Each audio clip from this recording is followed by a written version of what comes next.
Hello everyone, welcome back to Wanderlust Ventures, where we dive deep into the untold stories shaping our world today. If you're new here, you're in for a revealing journey that will open your eyes to what's really happening beneath the surface.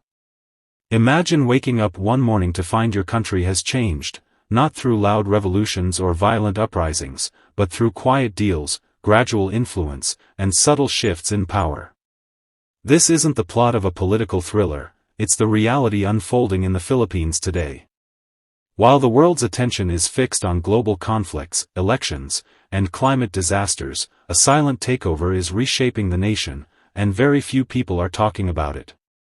What makes this even more alarming is that this takeover doesn't involve tanks rolling through the streets or armies storming borders. Instead, it's happening in boardrooms, on construction sites, in remote islands, and even in cyberspace.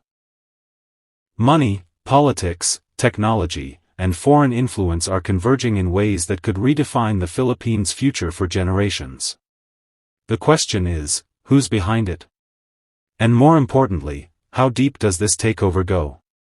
Stick around, because by the end of this video, you'll see the Philippines in a whole new light, and if you want more eye-opening content like this, don't forget to hit that subscribe button and join our growing community.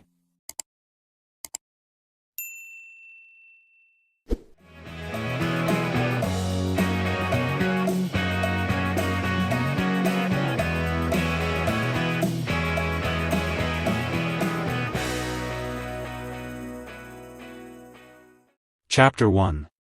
The Quiet Hand in the Economy. The Philippine economy has always been influenced by outside forces, from colonial powers centuries ago to global corporations today. But in recent years, the nature of that influence has changed. Foreign investors, particularly from powerful Asian economies like China, Japan, and South Korea, have been pouring billions into Philippine infrastructure, real estate, and energy projects. On paper, this sounds like a blessing: more roads, ports, bridges, and power plants. But look closer, and you'll see the fine print. Many of these deals come with strings attached. For example, some massive infrastructure projects are financed through loans that give foreign lenders a dangerous level of leverage over the Philippines.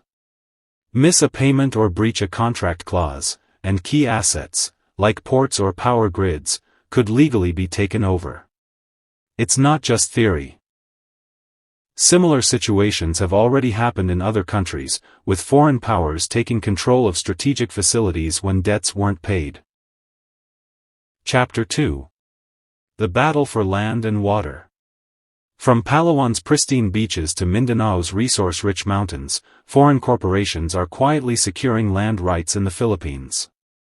These purchases and long-term leases often bypass local communities, leaving Filipinos with little say in what happens to their own land. Mining companies, in particular, have been accused of exploiting natural resources while leaving environmental damage behind. Water rights are another silent battleground.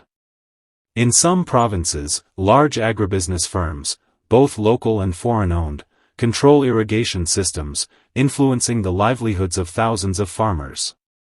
It's not just about ownership, it's about control. Whoever controls the land and water, controls the people. Chapter 3. The Digital Front. In the 21st century, control isn't just about physical territory, it's also about information. The Philippines is one of the most social media connected nations in the world. And while that brings opportunities, it also opens doors for manipulation. Foreign tech companies dominate the country's online landscape, holding vast amounts of data on Filipino citizens, from personal messages to political opinions. Disinformation campaigns, often traced back to foreign entities, have been influencing elections, spreading propaganda, and shaping public opinion without most people even realizing it. Cybersecurity experts warn that critical infrastructure, from banking systems to government records, could be vulnerable to foreign cyber attacks or data harvesting. The silent takeover isn't just about land and money, it's also about minds. Chapter 4. The South China Sea Pressure. One of the most visible but still underestimated aspects of this takeover is happening offshore. The West Philippine Sea, rich in fish, oil, and natural gas, has been the site of growing tensions between the Philippines and China. While the Philippine government asserts its rights over the area, Chinese vessels continue to build artificial islands, deploy military forces, and restrict access for Filipino fishermen. This slow but steady encroachment has been described by analysts as salami slicing, taking small pieces over time until the whole area is under control.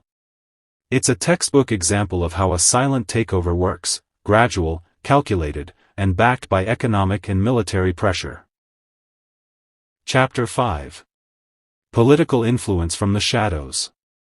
Money talks in politics, and in the Philippines, campaign contributions and lobbying from foreign-linked entities have quietly shaped policies and decisions. Some lawmakers have been accused of pushing legislation that benefits foreign corporations at the expense of local industries. Trade agreements, foreign investment laws, and even defense policies have, at times, been influenced by outside interests. This political influence is hard to detect because it operates in the shadows, through private meetings, offshore accounts, and complex legal arrangements. By the time the public sees the impact, the decisions have already been made. Chapter 6. The cultural shift. Silent takeovers aren't just about money and politics, they're also about identity. In urban centers, especially Manila, the growing presence of foreign-owned businesses, restaurants, and entertainment venues is subtly shifting cultural norms. While cultural exchange can be enriching, there's a danger when local traditions, languages, and industries are overshadowed by foreign trends and values. The Philippines has a rich cultural heritage, but some worry that globalization, if left unchecked, could erode it in favor of a homogenized, foreign-driven culture. Chapter 7. The Overseas Filipino Worker, OFW, Paradox. Millions of Filipinos work abroad, sending home billions in remittances each year. This money keeps the economy afloat, but it also creates a paradox. While OFWs are building foreign economies with their labor, the Philippines becomes more dependent on overseas income rather than developing strong domestic industries. Foreign governments and companies benefit enormously from Filipino labor, gaining skilled workers for healthcare, construction, and service sectors. Meanwhile, the Philippines faces a brain drain, losing some of its best talent to other nations. It's a subtle form of dependency that leaves the country vulnerable. Chapter 8. The Debt Trap Danger. Many of the massive development projects we see today, highways, airports, railways, are funded through foreign loans. While these projects boost infrastructure, they also increase the national debt. If not managed carefully, this could lead to a debt trap where the Philippines has no choice but to hand over control of key assets to foreign lenders. Some experts warn that the pattern is already forming: big loans, high interest, and repayment terms that favor the lender. It's financial colonization without the soldiers, and it's one of the most dangerous parts of the silent takeover. Chapter 9. What this means for the future. If the current trends continue, the Philippines could find itself in a position where its economy, resources, infrastructure, and even political decisions are heavily influenced, if not outright controlled, by foreign powers. This doesn't necessarily mean an immediate crisis, but it does mean a gradual erosion of sovereignty. The danger of a silent takeover is that by the time people realize it's happening, reversing it becomes almost impossible. Chapter 10. Can the silent takeover be stopped? The good news is that the Philippines is not powerless. Transparency in government deals, stronger cybersecurity, fair trade policies, and protecting local industries are all steps that can safeguard the nation. Public awareness is the first line of defense. If more Filipinos understand how these subtle forms of control work, they can demand accountability from leaders and resist policies that compromise sovereignty. The country's rich natural resources, strategic location, and vibrant population are enormous strengths, but only if they're managed for the benefit of Filipinos, not foreign interests. Wake up before it's too late. The silent takeover of the Philippines isn't a conspiracy theory, it's a slow, documented process happening across multiple fronts: economic, political, digital, cultural, and territorial. It's easy to ignore because there are no explosions, no headline-grabbing invasions. But history shows that nations can lose their independence without a single shot being fired. All it takes is a series of small compromises, bad deals, and missed opportunities. The Philippines stands at a crossroads. One path leads to a future where the nation remains strong, independent, and proud. The other path leads to quiet submission, where control is ceded piece by piece until nothing is truly Filipino anymore. The question is, which path will the Philippines choose? And how long before the silent takeover is complete?